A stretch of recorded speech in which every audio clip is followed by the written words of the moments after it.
Paano nga ba maging farmer scholar sa mga accredited farm school ng PhilRice? Alamin natin ang kwento ng Myriad Farm at matuto kung paano gawing farm school ang sarili niyong bukid. Ang Myriad Farms nagsimula pa noong 1980s. We were into commercial rice production na talaga since then. We were very fortunate na nakapag-attend kami ng mga trainings na kinokonduct ng Villar-Sipan. Medyo nahuhuli na kasi tayo in terms of technology pagdating sa agrikultura. So importante talaga yung farm mechanization na kasama ngayon sa curriculum na ibinibigay namin dito sa farm. Kasi malaking bagay yun na maiintindihan ng mga magsasaka kung paano sila makakapagpababa ng kanilang production cost. 2019 of November, na-accredit kami as a RCEF, Learning Site for Agriculture. Then si Ma'am Vera ng ATI Central Luzon also encouraged us to apply as a farm school kasi nga rice-based talaga kami. May mga guidelines kasi kailangan sundin si IITF. So we started September of 2020. We were granted 125 scholarship grants.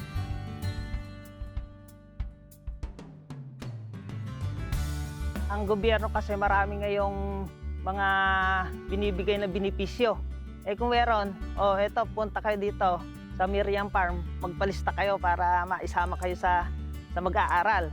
Nakakatuwang marinig kasi we have several farmers na nagsasabi sa amin na, Ma'am, sinunod nga namin lahat yung protocols ninyo, lalo na sa crop establishment. One student even took a step further. Gumawa siya ng sarili niyang drum seeder. Sabi niya kasi malaking tulong kaysa mag-broadcast daw siya. Which is hindi nga naka-straight line pagka-broadcast lang. So sabi niya, Ma'am, maganda, sinubukan ko. And he made his own drum seeder. Kasi nakita ko sa school namin kung paano siya gumana. Napag-isipan kong gumawa ng sarili kong version. Ngayon, nalaman ko, kaya ko naman pala. Ngayon, siya ang ginamit ko ngayong pagtatanim sa bukid ko. Sinubukan ko. Okay siya. Matipid sa gastos, hindi ka na magpapabunot. Dito kasi makikita mo yung linya ng palay. Yung layo niya, 20 cm. Yun. Eksaktos doon sa pinag-aralan namin sa Myriad Farm na kung ilang sukat yung layo ng bawat pagitan. Oo, sa halagang 2,000, magkakaroon ka na ng sarili mong drum seeder.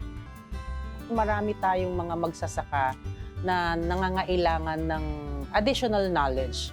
Of course, hindi natin sinasabi na hindi sila mga experts or mali yung mga proseso nila ng pagsasaka. Kailangan lang nating i-enhance para mas matulungan sila kung paano nila mas mapapaganda yung kanilang ani at madagdagan yung kanilang kita. Kahit na konting oras lang, matututo ka doon sa mga sinasabi nila. Kasi marami ka ding alam, pero meron pa rin madadagdag sa utak mo. Ang first requirement talaga to become accredited test the farm school is maging learning site ka muna ng ATI. That's the first step. Tapos pagka learning site ka na ng ATI, and then you can apply with TESDA para maging farm school ka.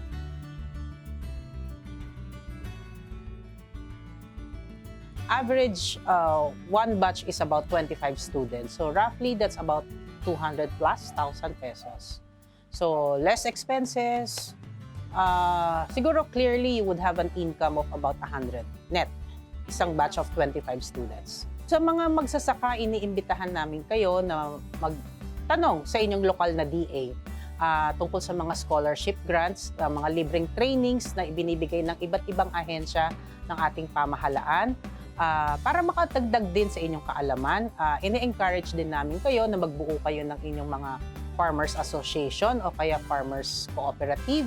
Kasi malaking bagay yon. Marami kayong mga ayuda na makukuha sa ating pamahalaan, lalong-lalo na sa paggamit ng mga makabagong makinarya. Sa mga farm owners naman, ine-encourage din namin kayo na subukan ninyo magtayo ng farm school. Kasi malaking bagay yon. Nakakatulong na kayo sa inyong community, nakakadagdag pa ito sa inyong income.